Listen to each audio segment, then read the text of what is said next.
Welcome to the Deep Dive.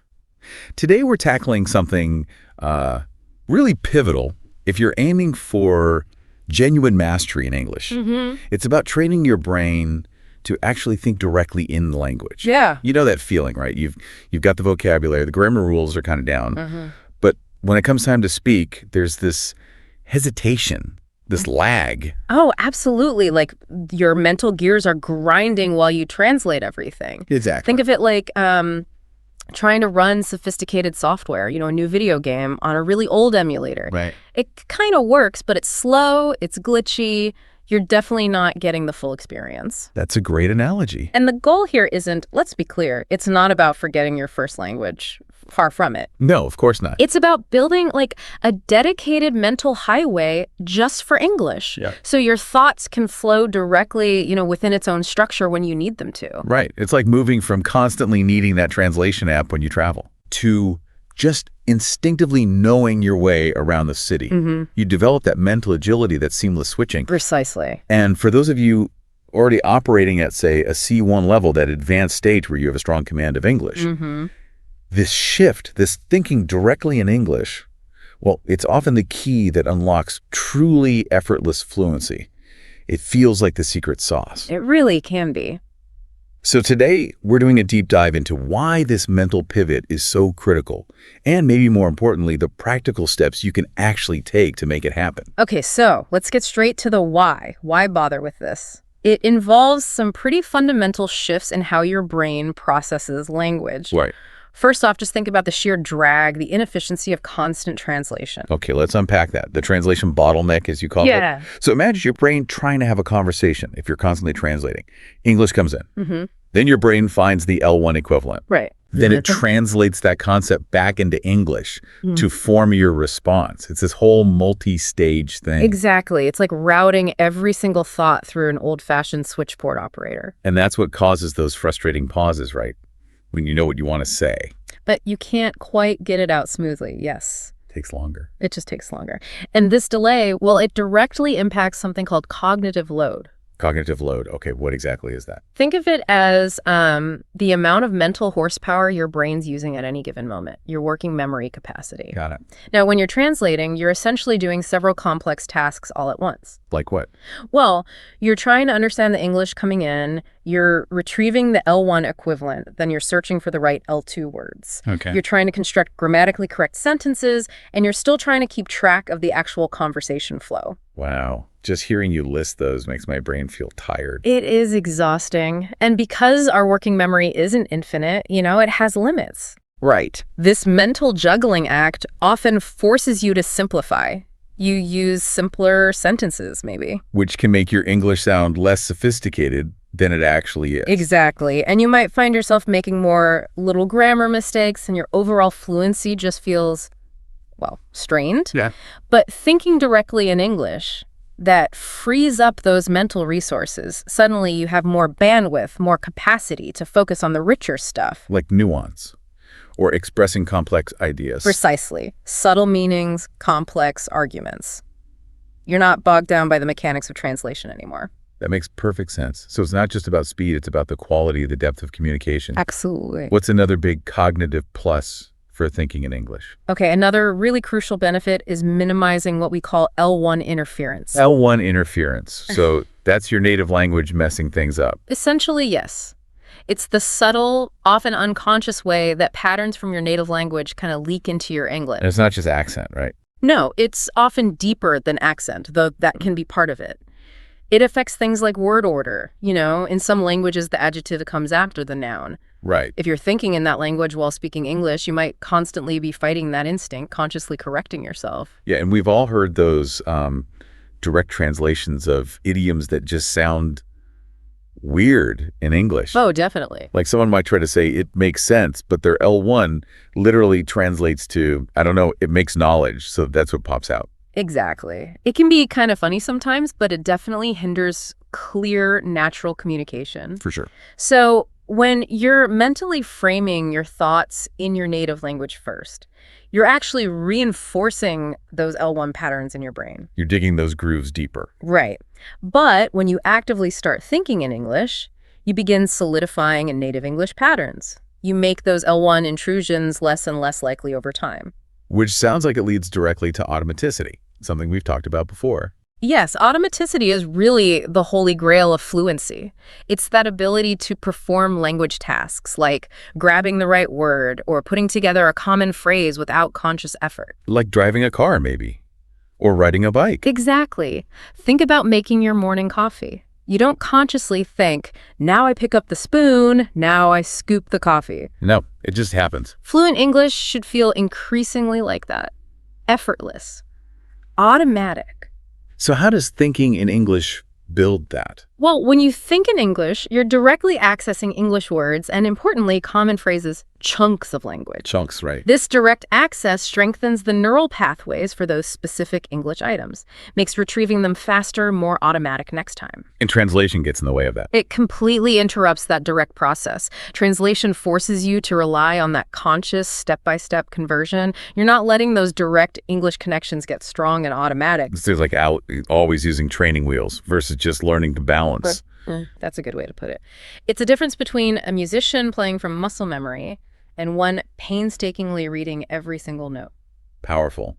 And thinking in English must also be key for like the softer side of language, the cultural stuff. Oh, absolutely crucial. Language and culture are just inseparable. How so? Well, think about how we structure an argument, or the level of politeness we use, or humor, even the rhythm and intonation of speech. Right, those things vary a lot. Hugely. They're all heavily influenced by culture. And when you think in English, you start to internalize these less obvious, less tangible elements. You develop a better feel for what sounds natural. Exactly. An intuitive sense of what's appropriate in different situations beyond just, is the grammar correct? And humor is a big one, isn't it? Humor is the classic example. What's hilarious in one culture often falls completely flat or is even confusing in another. Truly getting and using English humor effectively, that often requires thinking within that English cultural context. Okay, so the why is really compelling. Thinking in English isn't just some neat trick. It's a fundamental cognitive shift. Faster, more natural, more effective communication, especially at that C1 plus level. Definitely. Now, how do we actually know if we're still leaning too heavily on that internal translator? What are the signs? That's a great question because it often happens subconsciously. We're not always aware of it. So how can you tell? Well, one key thing is to honestly check what's going on in your head when someone speaks English to you. Are you mentally shadowing their words, instantly looking for the L1 equivalent? Or maybe before you speak English yourself, do you map out the whole sentence in your native language first? Yeah, your L1 is the scriptwriter backstage. And then you do the mental translation bit by bit. Exactly. And what about those pauses during a conversation? Are they because you're internally scrolling through your mental L1 to English dictionary for a word? Maybe even visualizing the word in your own language first. That's a very common sign. And think about that brief moment between hearing something and actually starting your reply. That mental waiting room. Right. Is that space filled with L1 planning? Or is it already buzzing with English thoughts, potential English phrases? That's a really subtle but important thing to notice in yourself. And here's another classic sign. Do you ever get the urge to use an idiom or a saying from your own language? And maybe you try a direct word-for-word translation, only to catch yourself thinking, wait, that probably sounds really odd in English, like pulling someone's leg? Maybe your L1 has a totally different image. Oh, I've definitely done that. Tried to translate something literally, and it just landed weirdly. Very weirdly. We've all been there. So if you're recognizing some of these patterns... Doesn't mean you're doing anything wrong, necessarily. Not at all. It's incredibly common, especially if you learned English through more traditional, perhaps translation-heavy methods. It just means your brain has a really strong, efficient habit of using your L1 as the main processing hub. But noticing it is the first step. Absolutely crucial first step towards consciously retraining your brain. It reminds me of that story about Maria, the software architect from Brazil. Ah, yes, that's a great example. She had, C1 English on paper. Really strong skills. But in meetings, international ones, she felt her points landed late or didn't have the impact she wanted. She figured out she was mentally rehearsing everything in Portuguese first. Right, and by the time she translated and spoke... The conversation had moved on. Her big aha moment was watching a native speaker just think out loud, basically. Effortlessly discussing complex technical stuff. And realizing he wasn't translating, he was thinking directly in English. Exactly. Maria's story really resonates with a lot of advanced learners. Identifying that translation habit changes it from this vague feeling of I'm not fluent enough into a concrete thing you can actually work on. A habit you can change with practice. Precisely, with the right strategies. Okay, so we know why it's vital. We know how to spot if we're translating. Now for the big one. Yeah. How do we actually do it? How do we rewire our brains? Let's get practical. Let's do it. Think of this as like targeted mental fitness training. Okay. Consistency is absolutely key. And it's usually best to start with maybe 1 or 2 techniques and then build up. Sounds manageable. What's strategy number 1? Okay, a foundational one is what we call the internal monologue shift. Internal monologue shift. Sounds intriguing. What is it? It's basically about consciously deciding to narrate your daily life to yourself silently in English. Talking to yourself in your head, but in English. Exactly. It might feel a bit weird or artificial at first, but it's incredibly powerful. As you go about your day, just describe what you're doing, seeing, thinking, all in English, inside your mind. Can you give some examples? Like what sort of things? Start really simple. Everyday actions, making coffee. Okay, need coffee, Monday morning, where's the filter? Ah, got it. Pouring the water now. Describe your surroundings. Sun shining, bit of a breeze, hear the neighbor's dog, or just your thoughts and plans. Need to call Sarah later, wonder what the weather's doing this afternoon. So kind of like a running commentary on your own life, but silently in English. Precisely. How much should we aim for? Start small. Maybe 5-10 minutes, a few times a day, during your commute, making dinner, taking a walk, whenever you have a few quiet moments. Okay. As it feels more natural, you can gradually increase the time and also the complexity.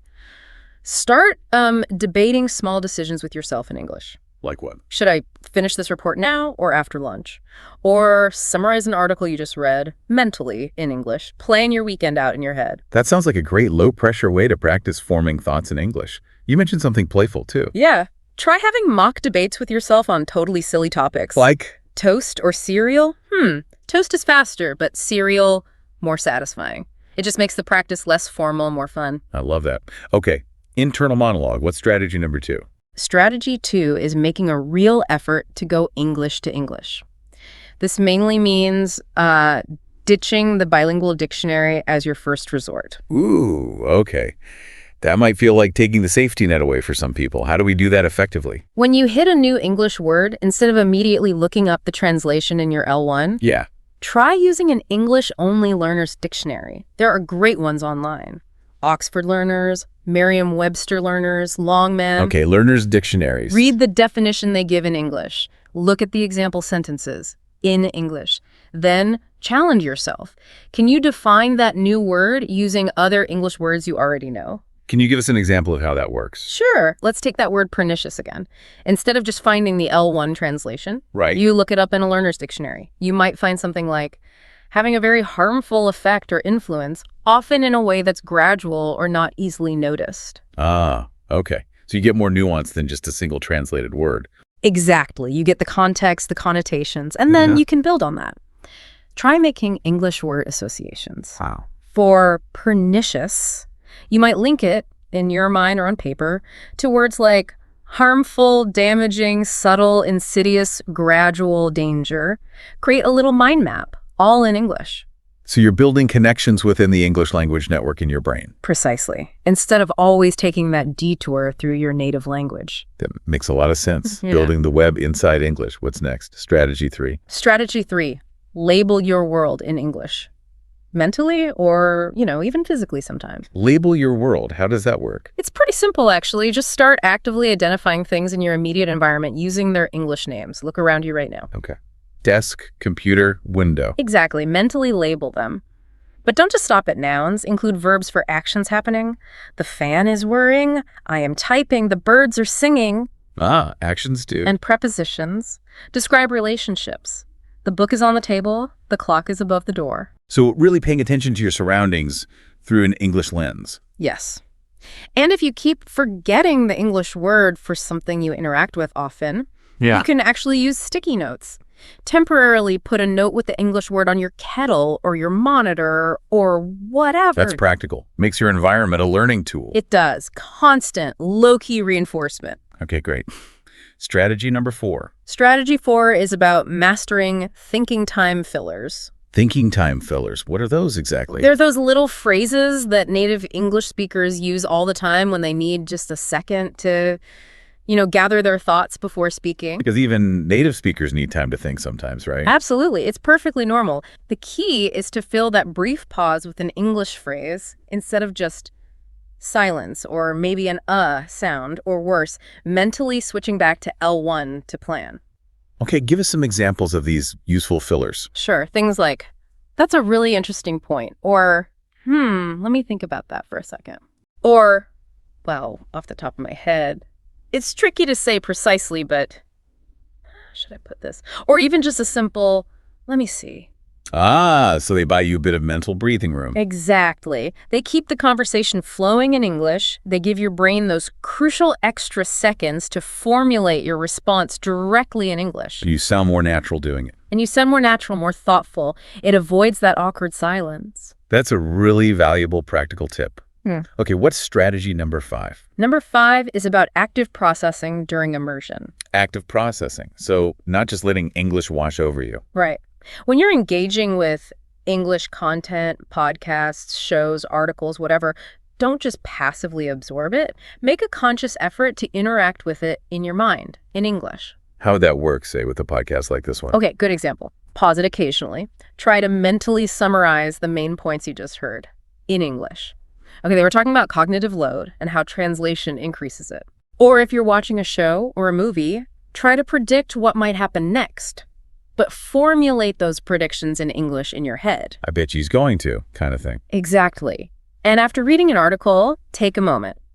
Mentally outline the main arguments, the key info, again, in English. So it's about forcing your brain to manipulate the information using English, not just understand it. Precisely. It makes your brain process the meaning directly within the English system and practice forming related thoughts rather than just decoding and then maybe translating later. You mentioned Kenji, the executive from Japan. Ah, yes. Kenji's story fits perfectly here. He really boosted his English by doing this on his commute. What did he do? He'd listen to business podcasts, and then segment by segment, he'd mentally deliver a quick summary in English as if explaining it to a colleague. Wow. He said it dramatically improved both his understanding and his ability to actually discuss those topics later in meetings. That's a brilliant example of making immersion active. Okay, what's strategy 6? Strategy 6 is the maybe surprisingly powerful technique of low-pressure journaling in English. Journaling?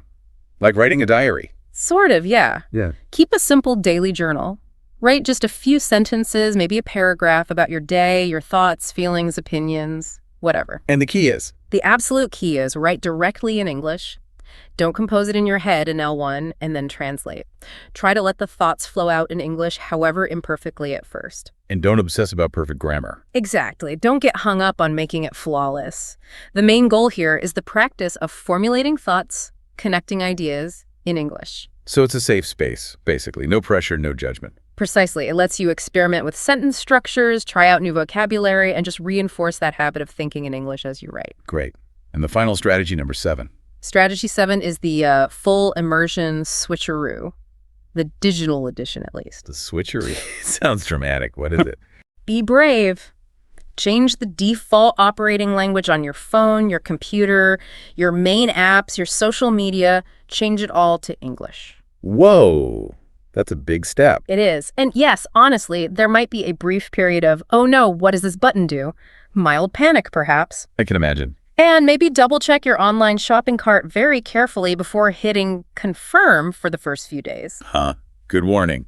I heard a story about someone ordering way too many onions by accident doing that. Exactly. A funny story later, maybe less funny at the time. But I see the point. It forces you to engage with English for all those little everyday digital tasks. It absolutely does. It makes your brain operate in English for countless tiny interactions throughout the day. It normalizes it. And you build relevant vocabulary, tech terms, common actions without even trying to study them. It's constant, passive, practical immersion. Okay, those are 7 really solid, actionable strategies. Internal monologue, English-only dictionaries, labeling, fillers, active processing, journaling, and the digital switcheroo. Yeah, a good toolkit to start with. And it sounds like, as you said, consistency is the absolute name of the game. Absolutely. Pick one or two that feel right for you. Practice them daily, even for short bursts. Then, as you get comfortable, maybe add another one in, slow and steady. Now, as people start trying these, what are some common hurdles? Things that might trip them up, and how do they get past them? Good point. It's definitely not always smooth sailing. One very common experience is the blank mind phenomenon. Ah, yes, where you just freeze. Exactly. Especially under pressure in a conversation, your mind just seems empty. You can't find any words, let alone the right English ones. That feels awful. What do you do then? First rule, don't panic. Seriously. Take a breath. Use one of those filler phrases we talked about. Let me think. Buys you a second. Buys you a second. Try to rephrase what you wanted to say using simpler English. It's almost always better to say something clear, even if simplified, than to just clam up. Good advice. Or ask a clarifying question. Sorry, could you repeat that? Or, so are you asking if? It confirms understanding and gives your brain a moment to reset. Don't underestimate the clarifying question. Smart. Okay, what's another hurdle? Another common one is dealing with those pesky L1 intrusions. Your native language popping back in. Yeah. Even when you're really trying to think in English, thoughts in your L1 will just appear. Especially if you're tired or stressed or talking about something really familiar. Your brain defaults back to the easiest path. Exactly, the most well-worn path. When that happens, try not to get frustrated. Easier said than done. I know, but try to just gently acknowledge it. Mentally say, there's Portuguese again, or whatever your L1 is. Acknowledge it, don't fight it too hard, and then consciously, gently redirect your focus back to English. Like meditation almost. Noticing the thought and returning focus. Very similar principle. Notice, acknowledge without judgment, gently redirect. Persistence is really key. Don't give up just because L1 thoughts intrude. Okay, gentle redirection. Got it. What else might people struggle with? Well, simply put, cognitive fatigue. Just getting tired. Yeah. Thinking consistently in a non-native language is more mentally taxing, especially at first. Your brain is literally working harder, forging new pathways, strengthening connections. It's normal to feel drained. Perfectly normal. So respect your limits. Don't try to go from zero to thinking in English 24/7 overnight. Bad idea. Really bad idea. Recipe for burnout. Start with short, focused sessions, 10-15 minutes of internal monologue maybe. Gradually increase the duration as it feels easier. Be patient with your brain. It's learning. That's a really important reminder. Be patient. Be kind to your brain. Okay, so knowing these challenges exist, how do we stay motivated? This sounds like a bit of a marathon, not a sprint. It definitely is a marathon. Motivation is crucial. First, constantly reconnect with your why. Your reasons for doing this. Exactly. Why do you want this level of fluency? Visualize yourself in those situations, leading that meeting confidently, chatting easily with native speakers, expressing your complex ideas clearly. Keep reminding yourself of the payoff. Anchor the goal. Makes sense. What else? Celebrate the small wins. Seriously. Progress isn't always huge breakthroughs. Did you respond a tiny bit faster today? Did you use a filler phrase instead of freezing? Did you manage a 5-minute internal debate in English? Notice those little steps. Acknowledge them. Pat yourself on the back. They're proof you're moving forward, and that's incredibly motivating. Yeah, those small victories add up. What else helps? Make it fun. Inject enjoyment. Link thinking in English to your hobbies. Like we discussed, gaming strategies, cooking, fan communities. Exactly. If you like gaming, think through your tactics in English. If you cook, narrate the recipe steps to yourself in English. Join online groups about your interests. Try to think in English before you type your comments. Make it part of things you already enjoy. Integrates it more naturally. Less like homework. Precisely. Another idea. Find a thinking partner. Someone else doing this. Yeah, maybe another learner at a similar level, or even a patient native speaker friend who understands what you're trying to do. You could agree to have conversations where you both consciously try to think directly in English. And give each other gentle feedback. Maybe. Or just offer encouragement. That shared goal and mutual support can be really powerful. That's a great idea. And finally, what about plateaus? When you feel stuck. The dreaded plateau. First, accept that they will happen. It's a totally normal part of learning anything complex. Everyone hits them. Everyone. Don't see it as failure. See it as consolidation, maybe. Keep doing the work. Stick with your strategies. Maybe try switching focus to a different strategy for a while if one feels stale. Mix it up a bit. Yeah, but trust the process. Consistent effort, even when it feels like you're not improving, will eventually lead to another breakthrough. It's like building muscle. You don't see results every single day, but keep lifting, and eventually you get stronger. That's a really good way to frame it. Trust the process. Okay, so to wrap this up, this deep dive has really shown why training your brain to think directly in English is, well, it's not just a nice to have, is it? It's pretty crucial for that next level of fluency. Absolutely. It's about moving away from that inefficient translation emulator mode and installing a native English operating system for your thoughts. That means less mental strain, faster responses, more naturalness, more automaticity. And we've covered a whole toolkit of practical strategies: that internal monologue, using English dictionaries, labeling your world, those thinking time fillers, active processing, journaling, the digital switcheroo. And remembering stories like Maria's and Kenji's, seeing how they made that shift. And crucially, remembering it's a gradual process. It takes patience, consistent effort, celebrating those small wins. Exactly. Small wins are huge, actually. So the encouragement for you listening is start small. Pick just one strategy today. Maybe just try narrating the next 5 minutes of your life internally in English. Just give it a go. Make it a consistent habit. Because truly, when you start to genuinely think in English, you unlock this whole other level of communication. Faster, smoother, more nuanced, more you authentically in English. Train your brain. Transform your fluency. It really is that powerful. Thank you for joining us for this deep dive. We really hope you found it insightful and empowering. Until our next exploration, keep thinking, keep practicing, and keep moving forward on your English journey.